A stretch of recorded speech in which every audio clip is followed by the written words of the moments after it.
উপন্যাস পূর্ণতার কাব্য, রচয়িতা তামান্না খান তমা। শ্রাবণ মাস চলছে। বৃষ্টির এই মৌসুমে যে কোনো সময় আগাম বার্তা ছাড়াই হঠাৎ বৃষ্টি পড়ে। সাধারণত বেশিরভাগ সময়ই মেঘলা আকাশ এবং বৃষ্টির প্রবণতা থাকে। তখন ঘড়ির কাঁটা সন্ধ্যা 6টা ছুঁই ছুঁই, আর কিছুক্ষণের মধ্যেই সূর্য অস্তমিত হবে। বাহিরে টুপটাপ বৃষ্টি পড়ছে। সাধারণত সূর্য অস্ত যাওয়ার সময় হলে আকাশ কমলা বা হালকা রঙের হয়ে যায়, কিন্তু আজকে বৃষ্টির দিনের কারণে সেটা দেখা যাচ্ছে না। পূর্ণতা বেলকনির গ্রিল ধরে দাঁড়িয়ে আছে। বৃষ্টি ওর ভীষণ পছন্দ। পরিস্থিতি যেমনই হোক, বর্ষণ নামলে নিজেকে আটকে রাখতে পারে না, ভিজতে চলে যায়। তবে আজ বৃষ্টির প্রতি ওর কোনো আগ্রহ নেই। হৃদয়ের ভিতরে জমে থাকা বিষাদ সব অনুভূতিকে একাকার করে দিয়েছে। চতুর্পাশে বৃষ্টি ঝরছে, কিন্তু পূর্ণতার ভেতর যেন আরও গভীর এক ঝড় বয়ে চলছে। নির্বাক, নিঃশব্দ, অথচ প্রচণ্ড বেগ। কারণ আজকে পূর্ণতার রেজাল্ট দিয়েছে ইন্টার ফার্স্ট ইয়ারের ফাইনাল পরীক্ষার।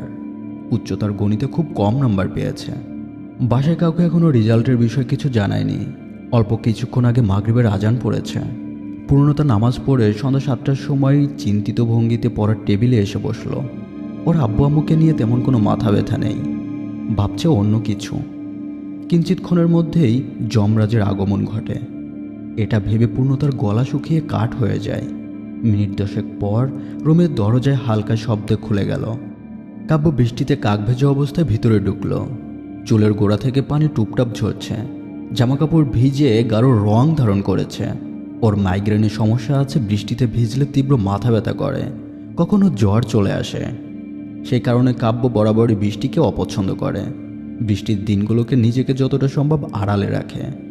কিন্তু আজ এই প্রচণ্ড ঝড় বৃষ্টির রাতেও ভিজে ভিজে পড়াতে এসেছে। পূর্ণতা এতে একটুও অবাক হলো না, কারণ ও খুব ভালো করে জানে পরিস্থিতি যতই কঠিন হোক, আকাশ যতই রুক্ষ হয়ে উঠুক, কাব্য আসবেই। পূর্ণতা দ্রুত কাওয়ার থেকে তাওয়াল বের করে কাব্যের ভেজা চুল মুছে দিচ্ছে। কাব্য একরাশ বিরক্তি নিয়ে দাঁড়িয়ে আছে, আর চোখে ওর প্রিয়তার পানে দৃষ্টি ফেরালো। পূর্ণতার মুখ ভরে বিষণ্ণতার ছাপ স্পষ্ট ফুটে উঠেছে। কাব্য দৃষ্টি সরিয়ে ভেজা শার্ট পাল্টে একটা সাদা রঙের টি শার্ট পরে নিল। অতঃপর চেয়ার টেনে পড়ার টেবিলে বসলো। পূর্ণতার চোখ মুখ দেখে কাব্য খুব সহজেই বুঝে গেছে আজকে ওর মন খারাপ। হতাশার কারণটা বুঝতে খুব বেশি একটা অসুবিধা হয়নি। কাব্য শান্ত ভঙ্গিতে দৃষ্টি রেখে নরম স্বরে জিজ্ঞাসা করল, did you get your result today Purna? Purnata ভীত নজরে কাব্যর দিকে তাকালো। বুকের ভেতর ধুকধাকুনি যেন নিয়ন্ত্রণের বাইরে। থমথমে কণ্ঠে জবাব দিল, হ্যাঁ। অতঃপর কম্পন ধরা হাতে রেজাল্ট শিট এগিয়ে দিল। কাগজটা দেখে মুহূর্তেই কাব্য নির্বাক হলো। উচ্চতর গণিতে মাত্র 68 নম্বর এসেছে, যেখানে প্রত্যাশা ছিল 90-এর উপরে আসবে। এতক্ষণ কাব্য ভেবেছিল হয়তো একটু কম এসেছে, কিন্তু বাস্তবটা যেন বুকের ভেতর ছুরি বেঁধল। পুরো 32 নম্বর কম। কাব্যের চল শক্ত হয়ে উঠল। ভেতরের ক্ষোভ গলা বেয়ে উঠে এলো। চেঁচিয়ে প্রশ্ন ছুড়ল, পূর্ণ, তুই না বলেছিলি পরীক্ষা ভালো হয়েছে? তাহলে রেজাল্টের এই জঘন্য অবস্থা কি করে হলো? Have you learn to lie Purna? Purnata ভয়ে মাথা নিচু করে বসে রইল। কাব্যের চোখে চোখ তোলার মতো দুঃসাহস এখন ওর নেই। মনে হচ্ছে এক ফোঁটা শব্দও যদি এখন উচ্চারিত হয়, তবে সেই শব্দের আঘাতে পূর্ণতার কোমল হৃদয় ভেঙে ধূলিসাৎ হয়ে যাবে। কাব্য নিজেকে সামলে গম্ভীর কণ্ঠে বলল, মিস পূর্ণতা, লুক এট মি। পূর্ণতার মধ্যে কোনো সাড়া শব্দ নেই। ভয়ে হাত দুটো কসলাতে কসলাতে মনে প্রাণে ঈশ্বরকে ডাকছে, এইবারের মতো ছেড়ে দাও প্লিজ, কান্দে বাঁচি। কাব্য এবার উচ্চস্বরে বলল, পূর্ণতা, আমার দিকে তাকাতে বলছি, মেজাজ খারাপ করিস না, রেগে গেলে কিন্তু তোকে আজকে ছাড়ছি না। পূর্ণতা তবুও নিশ্চুপ, নতজানু হয়ে বসে আছে। শরীর হালকা কাঁপছে। ভয় যেন এক সুতার মতো শক্ত করে বেঁধে ফেলেছে। শুকনো ঢোক গিলে নিস্তব্ধ হয়ে রইল। হঠাৎ কাব্য রাগ সামলাতে না পেরে টেবিল সজোরে ঘুষি মারল। শব্দে ঘর কেঁপে উঠল। এরপর এক মুহূর্ত দেরি না করে চেয়ার থেকে উঠে দাঁড়িয়ে লাথি মেরে চেয়ার ফেলে দিল। রাগে গজগজ করতে করতে দরজা খুলে বেরিয়ে গেল। একবার পিছে ফিরে তাকানোর প্রয়োজন বোধ করল না। চেয়ারটা উল্টে গিয়ে পূর্ণতার পায়ের উপর পড়ল। ব্যথায় কুকড়ে উঠল। মুখে হাত চেপে মাথা নত করে বসে রইল। চোখের জল আর নিঃশব্দ কান্না পুরো শরীর কেঁপে উঠেছে। এই মুহূর্তে নির্জন ঘরটার ভিতর শুধু একটাই শব্দ, পূর্ণতার দমবন্ধ আর্তনাদ। ইশাক খান ড্রয়িং রুমের সোফায় হেলান দিয়ে বসে টিভির নিউজ দেখছিলেন। রান্নাঘরে মেহেরিন খান ব্যস্ত হাতে সন্ধ্যার নাস্তার প্রস্তুতি নিচ্ছিলেন। কাব্যকে হঠাৎ বের হতে দেখে ইশাক খান অবাক হয়ে জিজ্ঞাসা করলেন, এসে চলে যাচ্ছিস নাকি? আজ এত তাড়াতাড়ি পড়ানো শেষ হয়ে গেল? কাব্য শান্ত স্বরে উত্তর দিল, একটা ইমার্জেন্সি কল এসেছে, এখনই যেতে হবে, একটু পর আবার আসব। ইশাক খান চিন্তিত গলায় বললেন, বাইরে মনে হয় এখনো বৃষ্টি হচ্ছে, ভিজে ভিজে এলি, আবার বের হয়ে যাচ্ছিস? কাব্য শুধু হালকা হাসল, কিছু না বলে চৌকাঠ বেরিয়ে সোজা ছাদের দিকে এসেছে। এখন বৃষ্টি থেমে গেছে, তবু চতুর্দিকে শীতল বাতাস বইছে। কাব্য ছাদের রেলিং ধরে দাঁড়িয়ে মনমরা হয়ে আকাশের দিকে চেয়ে আছে।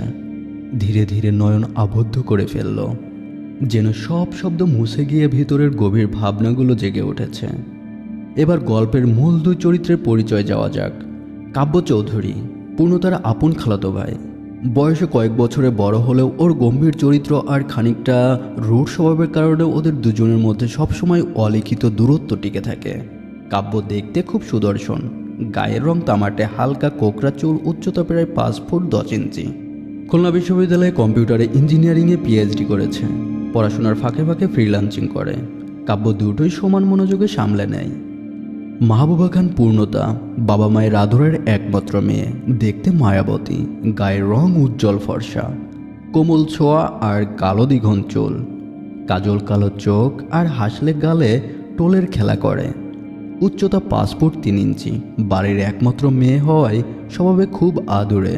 পড়াশোনা ভালো হলেও অঙ্ক যেন ওর চিরশত্রু। পুরো সিলেবাস শেষ করলেও প্রতিবার অঙ্কে খারাপ করে। এই নিয়ে নিজের উপর খুব বিরক্ত থাকে।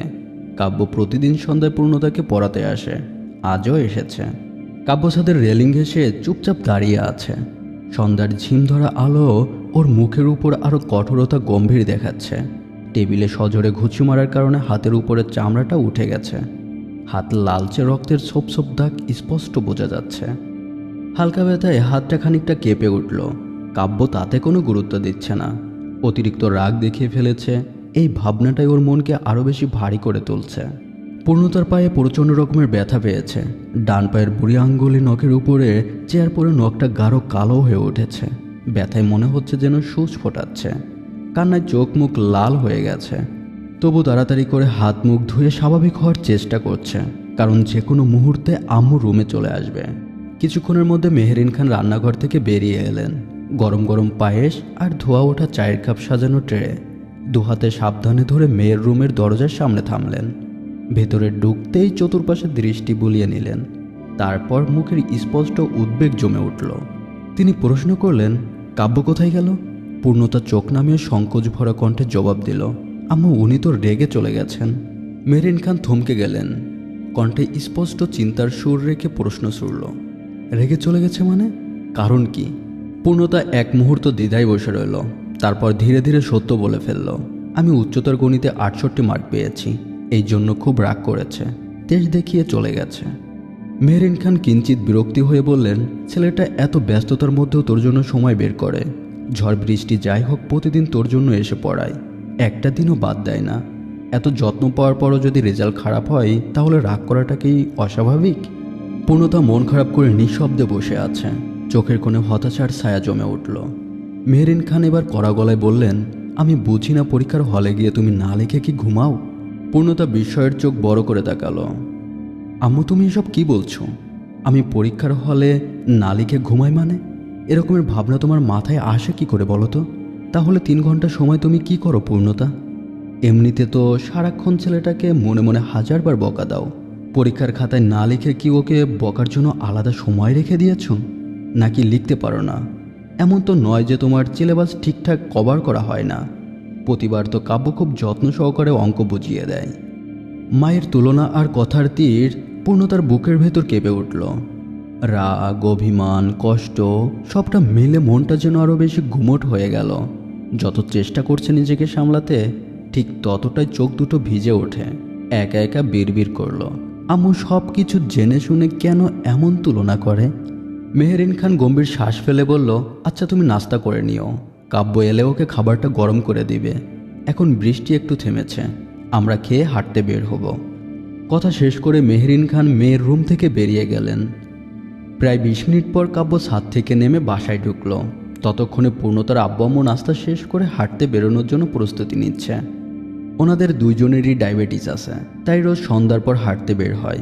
এখন বাইরে বৃষ্টি থেমে গেছে, এজন্য আজও বের হচ্ছেন। কাব্য দরজা পেরোতে মেহরিন খান বললেন, আব্বু আমরা বের হচ্ছি, নাস্তা টেবিলে রেখেছি, তোরা দুজনে খেয়ে নিস, আমরা তাড়াতাড়ি ফিরব।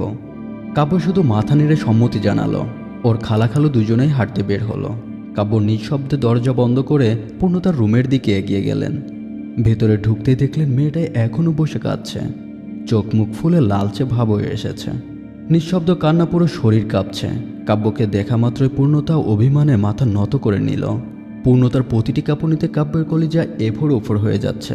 বিস্মিত হয়ে ব্যথিত হৃদয় নিয়ে পূর্ণতাকে দেখছে। কাব্য বুঝতে পারছে না ওর প্রিয়তা এইভাবে কাঁদছে কেন। কাব্য ধীরে ধীরে সম্মুখে এসে মৃদু স্বরে জিজ্ঞাসা করল, হোয়াটস হ্যাপেন্ড পূর্ণ?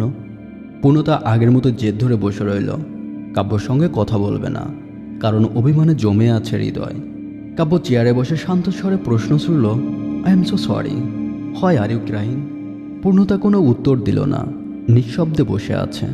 কেবল কাঁপতে থাকা কাঁধই ওর আস্থার সাক্ষী। কাব্য আরও নিচু স্বরে বলল, are you angry with me? I said sorry, please look at me পূর্ণ।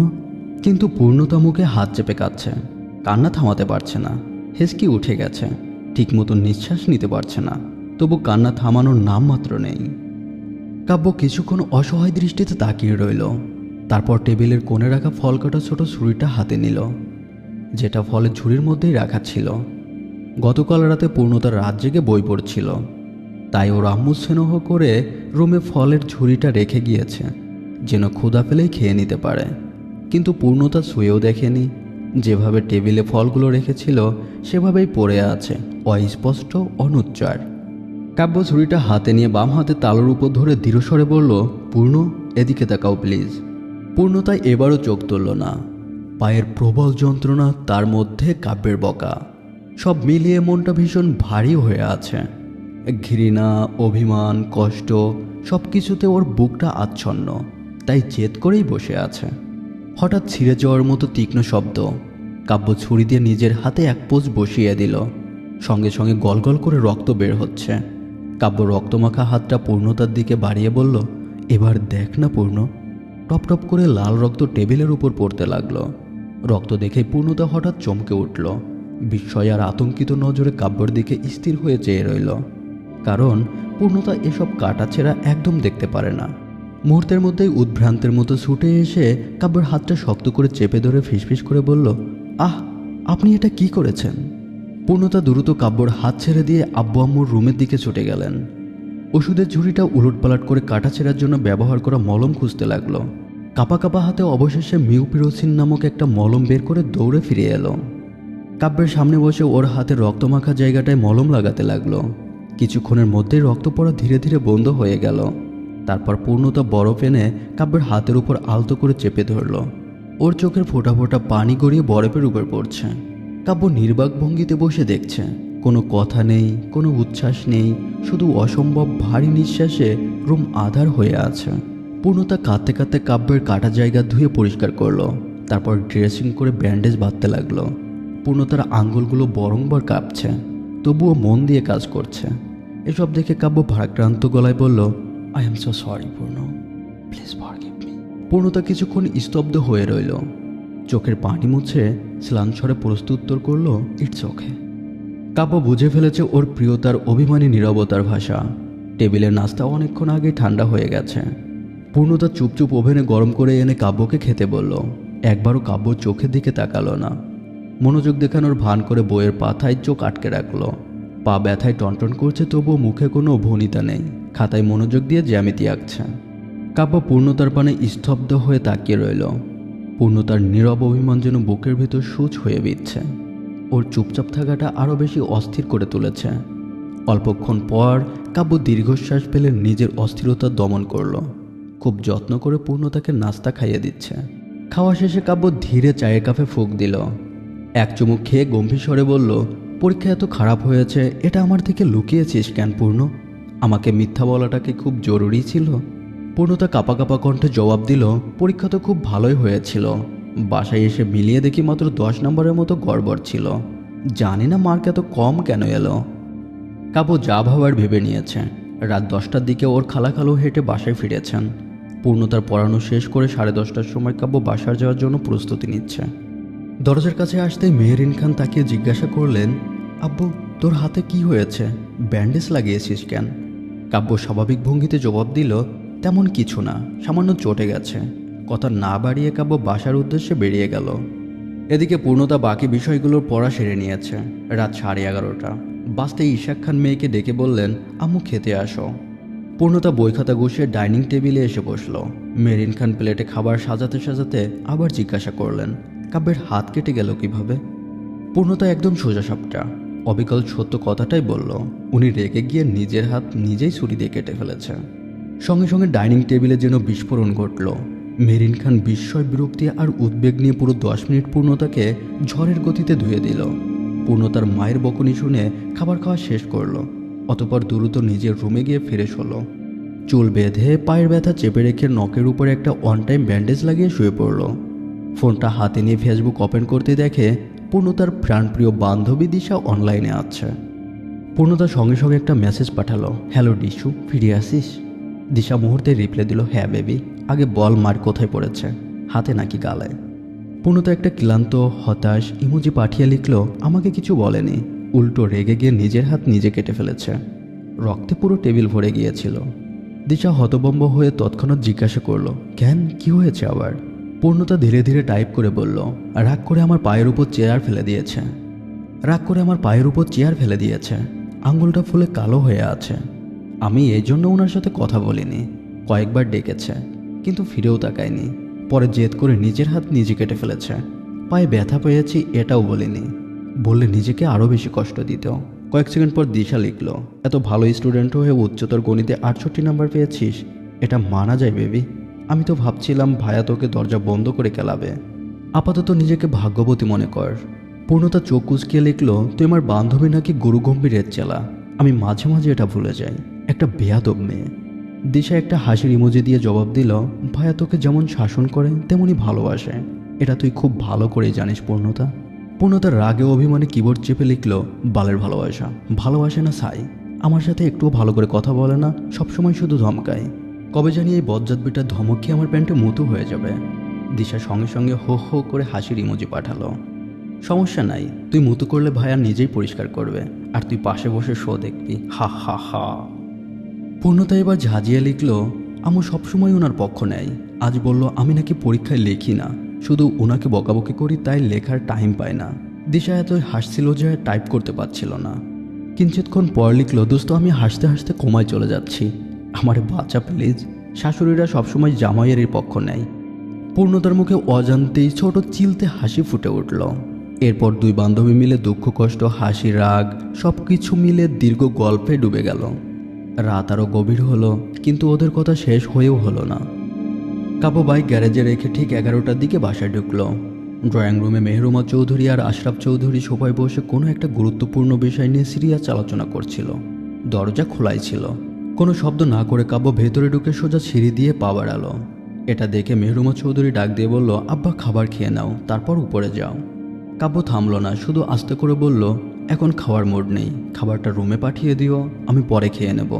কাব্য নিজের ঘরে এসে দরজা হালকা আবদ্ধ রেখে ল্যাপটপ খুলে বসল। একটা প্রজেক্টের কাজে মন দেওয়ার চেষ্টা করছে।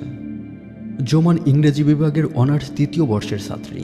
নিজের পড়া শেষ করে রুম থেকে বেরিয়ে নিচে নেমে এলো। ওদের বাসা ডুপ্লেক্স। ওরা দুই ভাই বোন উপরে থাকে, বাবা মা নিচে। জুমান ডাইনিং টেবিলে বসে জিজ্ঞাসা করলো, আম্মু ভাইয়া কোথায়, খাবে না? মেহরুমা চৌধুরী হালকা হাসির সুরে জবাব দিল, খাবার উপরে পাঠাতে বলল এখন নাকি তার খাওয়ার মুড নেই। এটা শুনে জুমান আর আশরাফ চৌধুরী দুজনেই হেসে ফেলল, যেন কাব্যের মুড এখন পুরো বাড়ির বিনোদনের বিষয়। রাত 12:30টার দিকে কাব্য ল্যাপটপ বন্ধ করে ফোনটা হাতে নিল। একটু দ্বিধা, একটু রাগ, সব মিলে ফেসবুক ওপেন করতে দেখে পূর্ণতা এখন অনলাইন। মুহূর্তের মধ্যে মেসেঞ্জারে একটা ছোট্ট ঠান্ডা অথচ হুমকি মাখে একটা টেক্সট পাঠালো, 1 মিনিটের মধ্যেই অফলাইনে যাবি, নয়তো আমি আসছি। পূর্ণতার টেক্সটটা সিন করে মুহূর্তেই ফোনটা উল্টে রাখলো। কোনো রিপ্লে নয়, শুধু নিঃশ্বাস চেপে রইল। নিজের পায়ের ব্যথা, সারাদিনের ঝড়ঝাপটা আর কাব্যের গম্ভীর টোন সব মিলে ওর চোখের পাতা ভারী হয়ে এলো। মনে মনে চাইলো ফোনটা দ্রুত অফলাইন দেখাক, তারপর আর কিছু না। এদিকে জুমান খাবার খেয়ে নিজের রুমে এসে ফ্রেশ হয়ে নরম আলোয় বিছানায় শুয়ে আছে। ফোনটা অন করতেই আয়ান ভিডিও কল দিল। প্রিয় মানুষের মুখ দেখা মাত্র জুমানের ঠোঁটে আলতো হাসি ফুটে উঠল। আয়ান চশমা ঠিক করে বলল, আজকে অনেক ক্লান্ত দেখাচ্ছে বেবি, সারাদিন পড়াশোনা বেশি হয়েছে? জুমান হালকা লজ্জায় গলা নামিয়ে জবাব দিল, হ্যাঁ ভাইয়া আজকে মুডি হয়ে আছে, রাতে খায়নি, পিস্কুর সাথে ঝগড়া হয়েছে বোধহয়, আমরা তো হাসতে হাসতে আহত হয়ে যাচ্ছিলাম। আয়ান মুস্কি হেসে বলল, আচ্ছা বুঝলাম। ওদের সম্পর্কের কথা দুই পরিবার জানে। জুমানের অনার্স কমপ্লিট হলেই বিয়ের প্রস্তুতি শুরু হবে, এমনটা আগে থেকেই ঠিক করা আছে। আয়ান পড়াশোনা শেষ করে বিজনেস শুরু করেছে। এখন ওর একটি টেস্টি শপ এবং ছোট কিন্তু জনপ্রিয় একটা রেস্টুরেন্ট আছে। আশরাফ চৌধুরী খাবার শেষ করে রুমে চলে গেলেন। মেহরুমা চৌধুরী বড় একটি ট্রেতে খাবার গরম করে সাজিয়ে ধীরে ধীরে ছেলের রুমে উঠে গেলেন। দরজা অল্প খোলা, ভেতরে কাব্য ল্যাপটপে একদৃষ্টে কাজ করছে। তিনি খাবারটা টেবিলে রেখে নরম স্বরে বললেন, আব্বু তাড়াতাড়ি খেয়ে নিও। কাব্য চোখ না তুলে জবাব দিল, প্রজেক্টটা কমপ্লিট করে খাবো, অনেক রাত হয়েছে, তুমি ঘুমাতে যাও, আর জেগে থেকো না। মেহরুমা চৌধুরী ছোট্ট একটা নিঃশ্বাস ফেলে নিজের রুমে চলে গেলেন। এখন ঘুমানোর প্রস্তুতি নিচ্ছে, কিন্তু মনের ভিতর ছেলের ক্লান্ত মাখা মুখটা রয়ে গেছে। কাব্য একটানা 2 ঘন্টা ল্যাপটপের স্ক্রিনে চোখ রেখে কাজ করছিল। এখন রাত 1টা বাজে। দীর্ঘ সময় ধরে আলোর দিকে তাকিয়ে থাকার কারণে মাথা ঝিমঝিম করছে। অবশেষে ল্যাপটপ বন্ধ করলো, কোনো রকমের খাবার শেষ করে ফ্রেশ হয়ে নিল। এরপর যেন নিজের অবধারিত রুটিন, নিঃশব্দের রুম থেকে বের হলো প্রিয়তমাকে দেখার উদ্দেশ্য। এটা ওর রোজ রাতের একমাত্র অভ্যাস। পূর্ণতার ঘুমন্ত মুখ না দেখলে কাব্যের নিজের ঘুম হারাম হয়ে যায়। রাত নীরব, সিঁড়ি নিঃশব্দ, আর কাব্যের বুকের ভিতর এক অদ্ভুত টান। প্রিয় বন্ধুরা, অবশ্যই কমেন্টস করে জানাবেন উপন্যাসটি কেমন লাগছে। যদি ভালো লেগে থাকে তবে অবশ্যই পরবর্তী পার্ট শুনবেন। ধন্যবাদ।